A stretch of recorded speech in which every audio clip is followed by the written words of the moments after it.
Við búum yfir stærsta gagnabanka viðskiptaupplýsinga á Íslandi og okkur langaði að styðja við verkefni jafnvægisvorunar með okkar gögnum og sérþekkingu.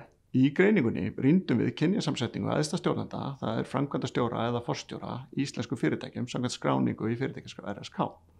Lögð voru til grundvallar 6.000 virk fyrirtæki í rekstri sem eru með tekjur yfir 30 milljónir króna síðustu 3 ár.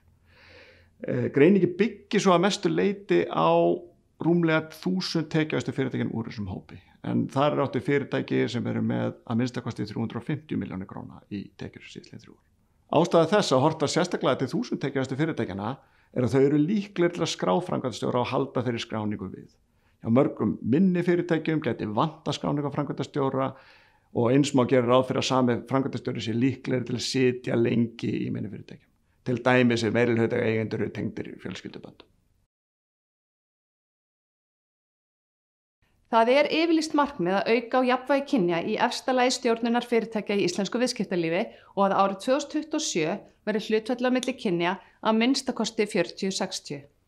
Við unnum greiningu á stöðunni á þessu göfuga markmiði og þróuninni fram til dagsins í dag.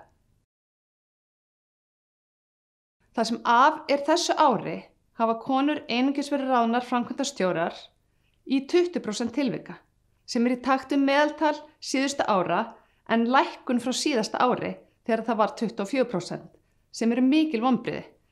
Konur eru í dag framkvæmdastjórar í 80% virkra fyrirtækja sem telja 6.000 fyrirtæki, en einungis 13% fyrirtækja ef horft er á rúmlega 1000 tekjuhæstu fyrirtækin. Almennt séð lækkar hlutfall kvenna í framkvæmdastjórnarstöðu eftir því sem fyrirtæki eru stærri. Í þessum hópi 1000 tekjuhæstu fyrirtækja þá hlutfall kvenna hæst í ferðaþjónustu og afþreyingu eða 20% og lægst í framleiðslu, einungis 8%.